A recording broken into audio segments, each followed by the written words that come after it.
올 봄에 연변에 있는 조선족 교회들을 방문하면서 잠시 시간을 내서 백두산 천지를 이제 보러 갔습니다. 조선족 교회 목사님과 성도님이 안내를 해주셨는데 예전에는 직접 몇 시간 동안 걸어서 올라갔다라고 합니다. 그런데 요즘은 백두산 공원 입구에서 큰 버스를 타고 들어가서 또 승합차로 갈아탄 후에 천지 근처까지 갈 수 있게 되었습니다. 거기서 한 10분 정도 걸어 올라가면 이제 천지가 눈앞에 펼쳐지게 됩니다. 다만 아쉬운 것이 있다면 걸어서 올라가는 것이 아니기 때문에 이 백두산을 좀 더 가까이서 볼 수 없다라는 것입니다. 지금은 자연을 보호하기 위해서 하이킹이나 야영도 허락하지 않는다고 합니다. 근데 저희를 안내하신 성도님이 승합차로 이제 갈아타기 전에 백두산을 생생하게 체험할 수 있는 곳이 있다면서 저희를 그곳으로 데리고 가셨습니다. 이분은 대형 LED 영상 사업을 하고 계셨는데요. 지난 몇 달간 그곳에 이제 백두산 꼭대기에 LED 영상을 통해서 백두산을 체험할 수 있는 대형 체험관을 만드는 프로젝트를 하고 있었습니다. 이런 제주도에 가면 빛의 벙커라고 큰 LED 상영관이 있잖아요. 그런 것처럼 만드신 겁니다. 이제 몇 주 후에 오픈을 하기 위해서 지금 시험 운영을 하고 있는데 저희를 그곳에 이제 처음으로 데려가 주신 겁니다. 처음에는 큰 기대를 하지 않고 갔는데 이 큰 대형 돔 안에 백두산의 모습을 그대로 재현한 것을 보고 깜짝 놀랐습니다. 한쪽에서는 백두산의 천지연 폭포가 천장에서부터 떨어지는데 이 돔이 한 2층 이상 높이더라고요. 천지연 폭포가 쫙 떨어지고 다른 한쪽에는 백두산 천지에서 해가 뜨고 지는 모습이 재현되고 있는 겁니다. 정말 앞권은 이제 사방이 대형 LED로 되어 있는 곳이 있는데 그곳에 들어갔는데 마치 백두산의 깊은 숲속 한가운데에 들어온 것처럼 사방으로 새들이 막 날아가고 사슴이 뛰어가고 큰 곰과 호랑이가 어슬렁어슬렁 걸어가는 겁니다. 그러면서 이제 봄, 여름, 가을, 겨울 백두산의 사계절이 눈앞에 쫙 펼쳐졌습니다. 마치 제가 백두산 그 한가운데 들어가 있는 것 같았습니다. 그렇게 영상을 통해서 이 백두산 사계절 구석구석을 다 보고 나서 하나하나 보고 나서 천지에 오르니까 영상을 통해 본 장면들이 하나씩 생각이 나면서 감동이 더 크게 밀려왔습니다. 물론 처음 간 곳이라 그냥 천지만 봤어도 와 하고 감동을 받았을 겁니다. 그러나 눈으로 다 보지 못하는 이 백두산 곳곳에 이모저모를 다 영상으로 보니까 이 천지를 봤을 때 이 천지 이상의 감동이 저희한테 쫙 다가오면서 많은 것들이 이제 제 앞에 펼쳐지는 겁니다. 때로는 우리가 크고 웅장하고 특별한 무언가를 보는 것보다 그 속에 있는 아주 작은 것들을 자세히 보고 듣고 느낄 때 받는 감동과 은혜가 더 클 때가 있습니다. 오늘 우리가 나누려는 이 말씀도 바로 그런 말씀과 같습니다. 여러분 어제 함께 나눴던 것처럼 다윗은 여호와는 나의 목자시니라는 말씀으로 시편 23편을 시작합니다. 이 1절의 말씀은 시편 23편 전체를 설명하는 큰 말씀입니다. 그리고 나서 이제 2절부터는 여호와는 나의 목자시니라는 그 고백이 구체적으로 나의 삶 가운데 어떤 의미가 있는지 한 절 한 절 다윗이 고백하고 있는 내용들입니다. 그래서 우리는 어제 마치 큰 산을 보았다면 이제 오늘부터는 한 절 한 절 여호와가 나의 목자이신 것이 어떤 의미인지를 하나씩 살펴보게 됩니다. 오늘 이 편 시편 본문 2절 말씀을 통해 다윗은 하나님이 나의 선한 목자 되신 것이 나의 삶에 구체적으로 어떤 의미인지를 이야기하고 있는 것입니다. 자, 가장 먼저 여호와가 나의 목자라는 것은 하나님의 예비하심을 의미합니다. 2절 말씀을 보면 다윗이 선한 목자이신 여호와 하나님에 대해서 그가 나를 푸른 풀밭에 누이시며 라고 고백합니다. 사실 풀밭이라고만 해도 되는데 여러분 다윗은 여기에 푸른이라는 형용사를 한 번 더 더했습니다. 그래서 아주 싱싱한 풀밭, 풍성한 풀밭이라는 의미를 강조하고 있습니다. 사실 이스라엘에 있는 중동 지역에는 이런 푸른 풀밭이 없습니다. 우리는 시편 23편을 생각하면 대관령이나 뉴질랜드처럼 싱싱하고 풍성한 푸른 풀밭을 상상하곤 합니다. 지난 주일에 우리 특별 새벽 기도의 기획 영상 만들 때 영상을 보니까 역시나 푸른 풀밭을 쫙 깔아놨더라고요. 근데 여러분 실제로 중동 이스라엘 땅에 성지순례를 가보신 분은 아실 겁니다. 그 땅에는 그렇게 푸른 풀밭이 쫙 펼쳐져 있지 않습니다. 팔레스타인 지역은 기본적으로 이 중동 지역은 비가 많이 오지 않는 곳입니다. 그래서 항상 물이 부족하기 때문에 풀이 마음대로 자랄 수가 없습니다. 어떤 곳은 자갈밭이고 어떤 곳은 모래나 흙만 가득합니다. 특별히 3월부터 건기가 시작되면 이제 있던 풀밭도 모두 시들어 말라버립니다. 그러면 목자들은 짐을 싸서 양떼들과 함께 풀밭을 찾아서 이리저리로 떠돌아야 합니다. 그렇게 몇 달 동안 집을 떠나 양떼들과 유목 생활을 하는 것입니다. 어려서부터 양떼들을 돌보며 목자의 삶을 살았던 다윗은 푸른 풀밭을 찾는 것이 목자에게 얼마나 힘들고 어려운 일인지를 잘 알고 있었습니다. 그래서 목자들이 양을 먹이는 모습을 가지고 하나님께서 자신을 먹이는 모습을 표현한 것입니다. 목자들은 양떼들을 인도해서 먹을 것이 풍성한 푸른 풀밭에 데려갑니다. 그리고 거기서 양떼들로 하여금 풀을 뜯어먹게 하면서 온종일 혹은 며칠을 지내기도 합니다. 그렇다면 양들이 그렇게 한가로이 풀을 뜯고 있을 때 이 목자는 무엇을 하고 있을까요? 그늘에 들어가서 쉬거나 물장구를 치며 놀고 있을까요? 아닙니다. 혹시 이리와 같은 짐승들이 양을 잡아갈 수 있기 때문에 목자는 그 순간에도 계속해서 양들을 돌아보며 지킵니다. 그리고 동시에 양들을 계속해서 먹이기 위해서 이제 앞으로 어디로 데려가야 할지를 미리 살펴보고 준비해야 합니다. 양들이 내일 일을 염려하지 않고 오늘 주어진 그 푸른 풀밭에서 하루를 마음껏 누릴 수 있는 것은 이렇게 목자들이 미리 모든 것을 준비하기 때문입니다. 푸른 풀밭도 이와 같습니다. 목자가 양을 위해 모든 것을 준비하듯 푸른 풀밭은 우리를 위해 준비하시는 하나님의 예비하심을 의미합니다. 다윗이 여호와 하나님을 자신의 목자라고 고백할 수밖에 없었던 것도 바로 이런 하나님의 예비하심 때문이었습니다. 선한 목자이신 하나님은 다윗에게 무엇이 가장 필요한지를 잘 아셨습니다. 그리고 목자가 양떼들을 위해 푸른 풀밭을 준비하듯이 그의 삶에 꼭 필요한 것들을 미리 준비해 놓으셨습니다. 생각해 보면 저와 여러분의 삶도 마찬가지입니다. 그때는 알지 못했는데 시간이 흘러 되돌아보니까 하나님께서 나보다 앞서 가셔서 나의 삶과 가정에 꼭 필요한 것을 미리 준비하셨구나 하고 깨닫는 순간들이 있습니다. 저에게도 그런 순간들이 참 많았습니다. 그 중에서도 가장 기억에 남는 것이 이제 미국에서 목회를 하다가 한국으로 돌아왔을 때입니다. 저희가 미국에 유학을 가서 공부를 할 때 몇 년 후에 제 아내의 오빠 가정이 뒤따라 이제 유학을 왔습니다. 저희 천안도 목사님이신데 제가 공부하고 있는 곳에서 함께 공부하면서 저보다 나중에 이제 공부를 마치고 목회를 하게 되었습니다. 근데 목회를 하면서 어려움이 있었어요. 결국 건강에 문제가 생겨서 이제 중간에 잠시 목회를 쉬어야 했습니다. 그래서 저희 집에 와서 잠시 쉬도록 했어요. 목회를 멈춰야 되는데 갈 곳이 정해지지 않았으니까 몸도 회복돼야 되고 그러니까 제가 그러면 저희 집에 와서 저희와 함께 지냅시다.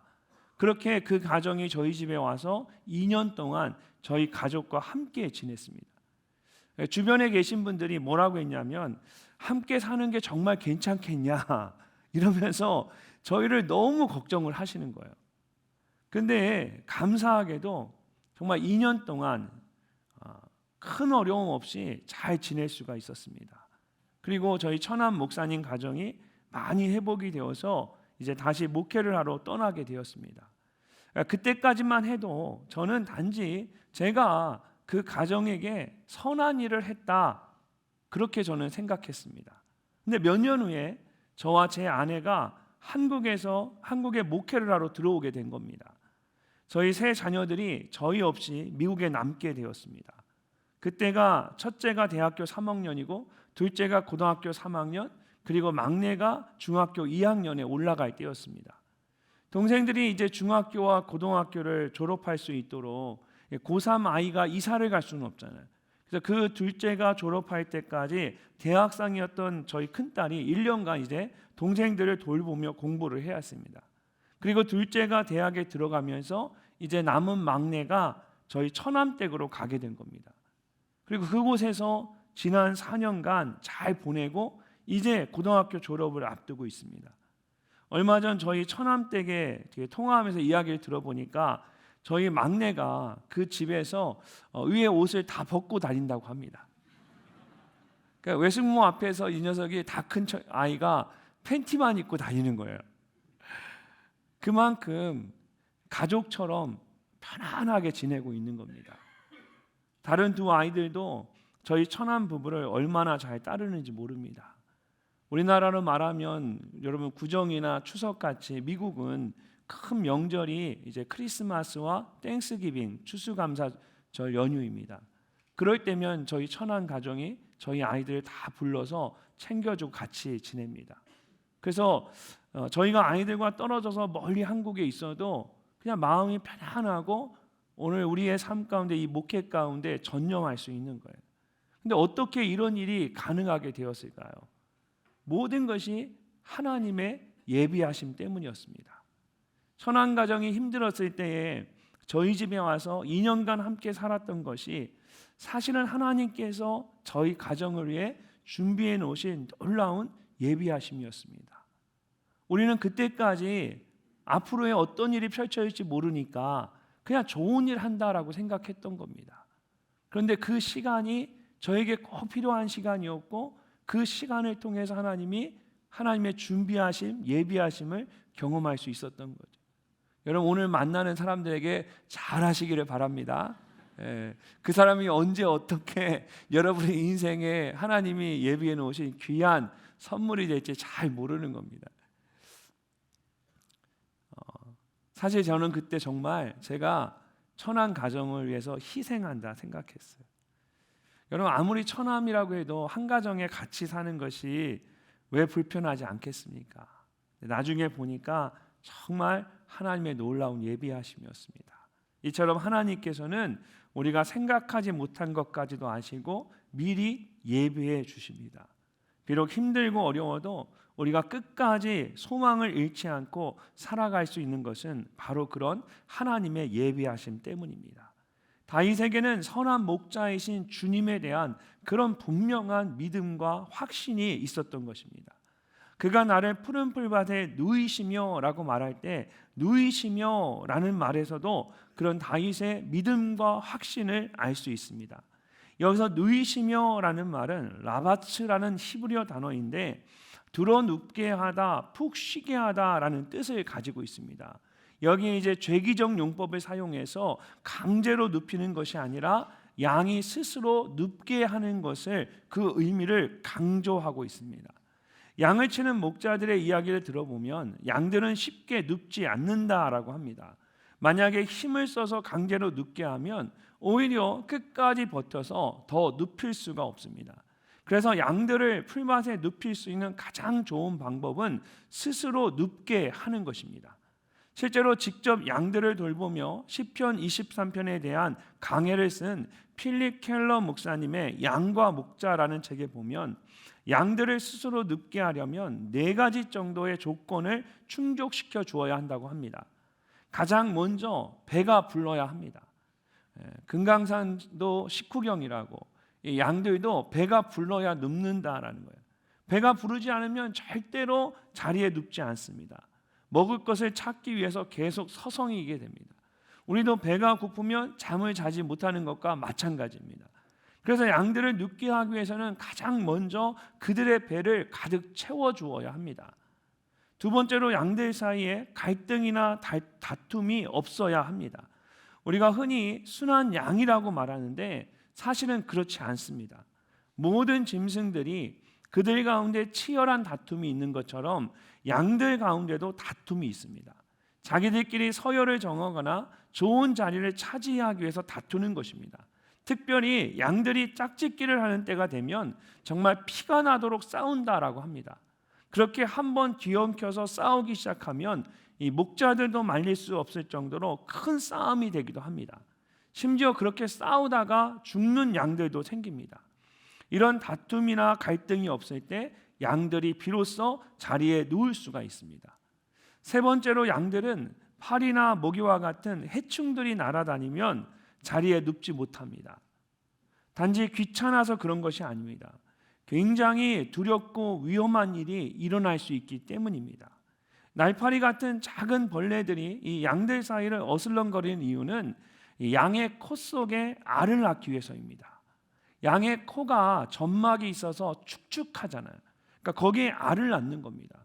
그러면 알에서 깨어난 유충들이 이 코를 타고 양의 뇌 속으로 올라가게 됩니다. 그러면 머리가 깨질 것 같이 아프고 심지어 바위 같은 곳에 머리를 마구 부딪히다가 결국은 죽기도 합니다. 그래서 양들은 날파리 같은 작은 벌레들이 주위를 맴돌면 불안해서 자리에 눕지 못합니다. 마지막으로 양들은 마음이 불안하면 쉽게 눕지 못합니다.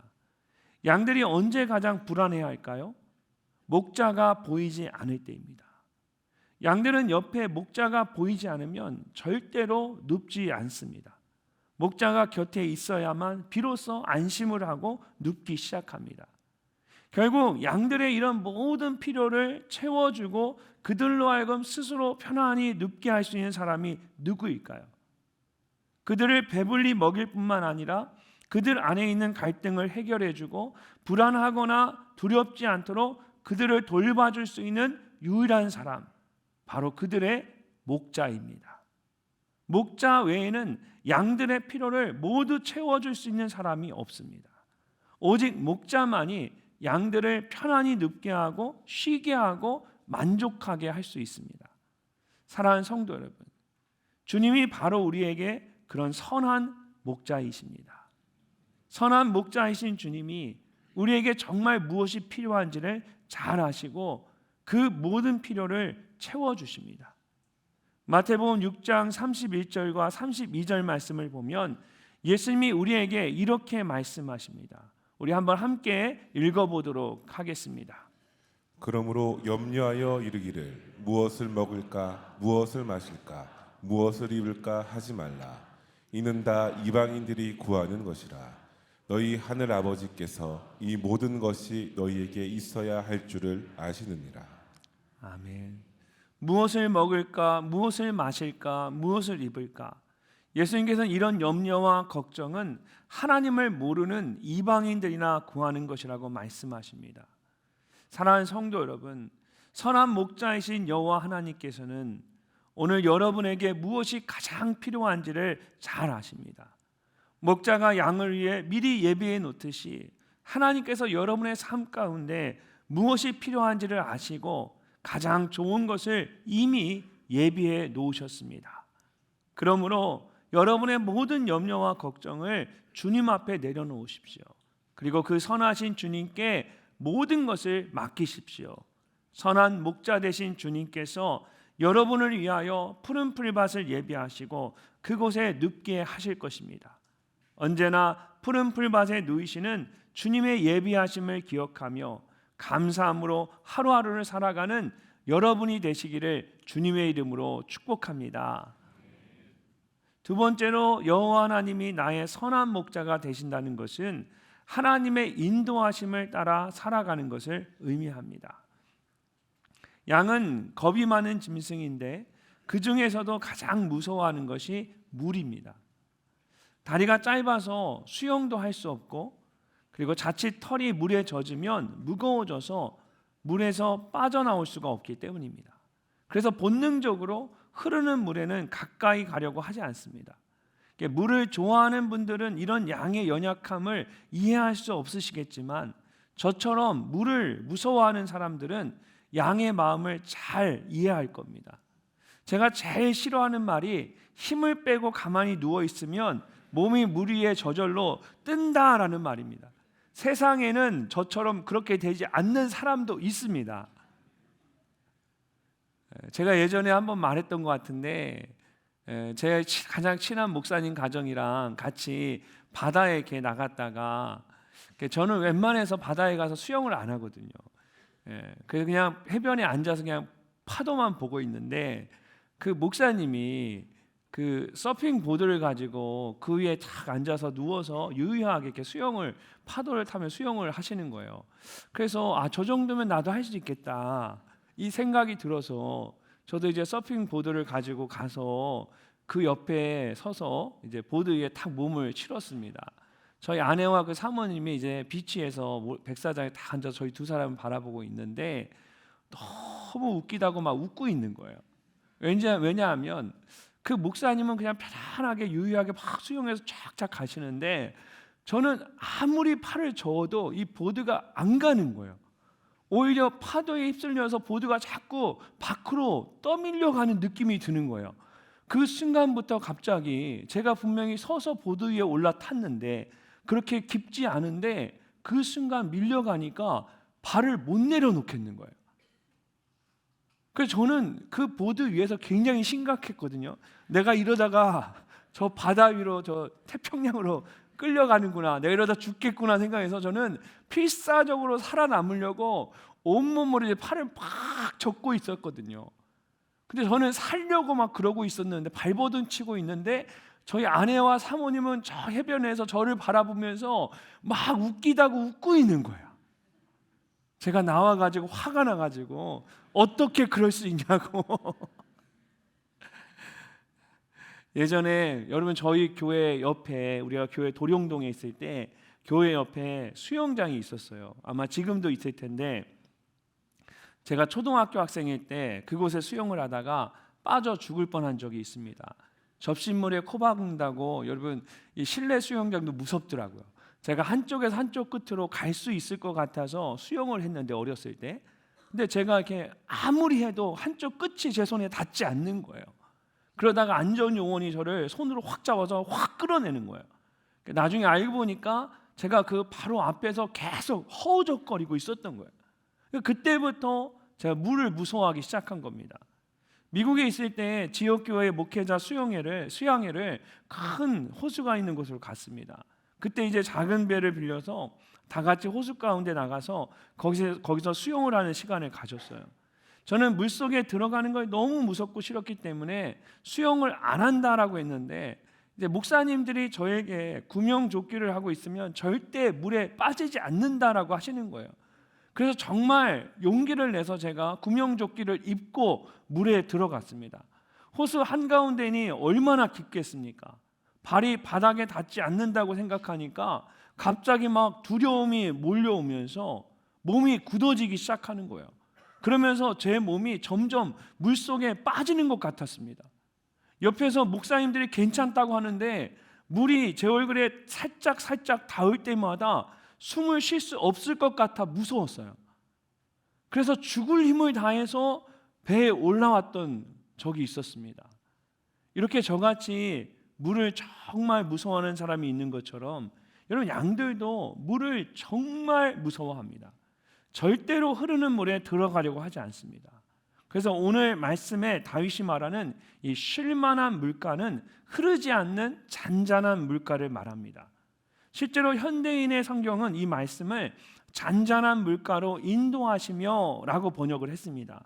NIV 영어 성경은 beside quiet water, 조용한 물가라고 번역을 했고 킹 제임스 버전 같은 영어 성경은 still water, 잔잔한 물가라고 번역을 했습니다.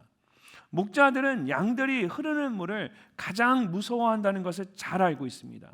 그래서 양들을 물 가운데로 몰아가지 않고 항상 물가로, 물 곁으로 인도합니다. 그리고 돌들을 쌓아서 작은 둑을 만든 다음에 그곳에 물을 모아서 잔잔하게 만듭니다. 그러면 그때서야 양들이 가까이 나와서 물을 마시기 시작합니다. 이것이 바로 양들을 인도하는 목자의 방법입니다. 다윗은 선한 목자 되신 주님께서 우리의 삶을 인도하시는 방법이 이와 같다라는 것입니다.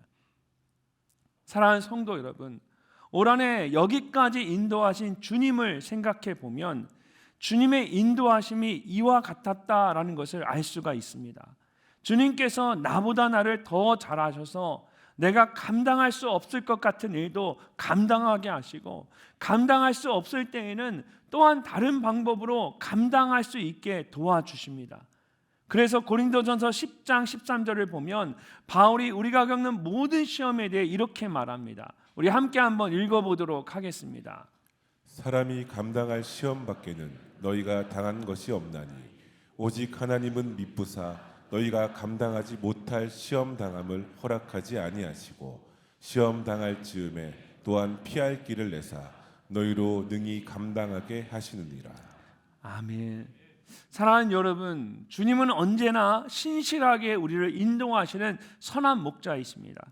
나는 도저히 감당할 수 없을 것 같은데 주님께서는 내가 감당할 수 있다라는 것을 아셔서 나로 하여금 끝까지 감당하도록 하십니다. 그러면서도 정말 내가 감당할 수 없을 때에는 상황을 바꾸시든지 피할 길을 내어주시든지 도움을 주시든지 어떤 방법으로든 그 또한 나로 하여금 감당하게 하십니다. 세상에 우리가 감당할 수 없는 것은 없다라는 것입니다. 얼마나 놀라운 주님의 은혜입니까? 선한 목자이신 주님께서 이렇게 나를 인도하시는 것을 알면 내가 더 열심히 주님을 따를 수가 있습니다. 내 힘으로도 어떻게 할 수 없는 나의 연약함이나 부족함을 가지고 고민하는 것이 아니라 오히려 그런 나를 쉴만한 물가로 인도하시는 주님을 신뢰하며 의지하게 됩니다. 또한 그렇게 주님을 신뢰하며 따를 때 우리는 더 풍성한 주님의 은혜를 경험할 수가 있습니다. 그렇다면 이제 우리는 앞으로 우리의 삶을 어떻게 살아야 할까요? 양이 목자를 신뢰하고 의지하듯이 주님을 신뢰하고 의지하는 사람에게 앞으로 남은 인생을 어떻게 살까라는 질문에 대한 대답은 간단합니다. 선한 목자이신 주님의 인도하심을 따라 살아가는 것입니다. 우리가 잘 아는 것처럼 로마서 8장 28절에서 바울은 우리가 알거니와 하나님을 사랑하는 자 곧 그의 뜻대로 부르심을 입은 자들에게는 모든 것이 합력하여 선을 이루느니라고 말씀합니다. 우리가 정말 주님을 사랑하고 그 뜻대로 따르며 살기를 원할 때 주님께서는 항상 가장 선한 것으로 우리의 삶을 인도하십니다. 이것이 우리 모두를 향한 주님의 마음입니다. 그러므로 예수님께서 말씀하셨던 것처럼 무엇을 먹을까, 무엇을 마실까, 무엇을 입을까 염려하지 마십시오. 선한 목자이신 예수님께서 여러분에게 이 모든 것이 꼭 필요하다는 것을 잘 알고 계십니다. 예수님께서 너희는 먼저 그의 나라와 그의 뜻을 구하라고 말씀하셨던 것처럼 주님의 나라와 그의 뜻을 가장 먼저 구하십시오. 그러면 주님께서 여러분의 필요를 가득 채워주시고 가장 선한 길로 인도하십니다. 그렇게 주님의 인도하심을 따라 살아가는 여러분 모두가 되시기를 주님의 이름으로 축복합니다. 사랑하는 성도 여러분, 다윗은 여호와는 나의 목자시니 내게 부족함이 없으리로다 라고 고백하면서 그 고백의 증거로 가장 먼저 그가 나를 푸른 불밭에 누이시며 쉴만한 물가로 인도하시는도다 라고 선한 목자이신 주님의 예비하심과 인도하심을 고백합니다. 다윗이 이렇게 고백할 수 있는 것은 단지 선한 목자이신 주님께서 그에게 푸른 풀밭을 예비해 주시고 또 쉴만한 물가로 인도하셨기 때문이 아닙니다. 사실 오늘 본문 말씀인 2절에서 다윗은 이 모든 것 가운데 가장 중요한 것 한 가지를 가장 먼저 고백하고 있습니다. 그것은 바로 2절 말씀 가장 앞에 나오는 그가 나를 이라는 고백입니다. 그가 나를, 내가 푸른 풀밭에 눕고 쉴만한 물가로 나아갈 수 있는 것은 다윗이 그가 나를 이라고 고백하고 있는 것처럼 선한 목자이신 주님이 나와 함께 하시고 나를 인도하시기 때문입니다. 주님이 나와 함께 계시기 때문에 그곳이 어디든지 내게 푸른 풀밭이 되고, 주님이 나를 인도하시기 때문에 그곳이 쉴만한 물가가 되는 것입니다. 다윗은 누구보다 험난한 삶을 살았습니다. 그러나 그가 나를 이라는 믿음과 확신이 있었기 때문에 그의 삶이 언제나 푸른 풀밭에 눕는 것 같았고 쉴만한 물가로 인도함을 받는 것 같았습니다. 마찬가지입니다. 오늘 우리의 삶과 가정에 푸른 풀밭과 쉴만한 물가보다 더 중요한 것은 다윗처럼 선한 목자이신 주님과 깊은 관계를 갖는 것입니다. 사랑하는 여러분, 여호와 하나님은 여러분 한 분 한 분의 선한 목자이십니다. 선한 목자이신 주님께서 오늘도 여러분을 푸른 풀밭에 누이시고 쉴만한 물가로 인도하십니다. 그런 주님을 온전히 신뢰함으로 언제 어디서나 푸른 풀밭과 쉴만한 물가를 누리며 살아가는 여러분이 되시기를 바랍니다. 그가 나를 이라는 다윗의 고백이 오늘 여러분의 고백이 되시기를 주님의 이름으로 축복합니다.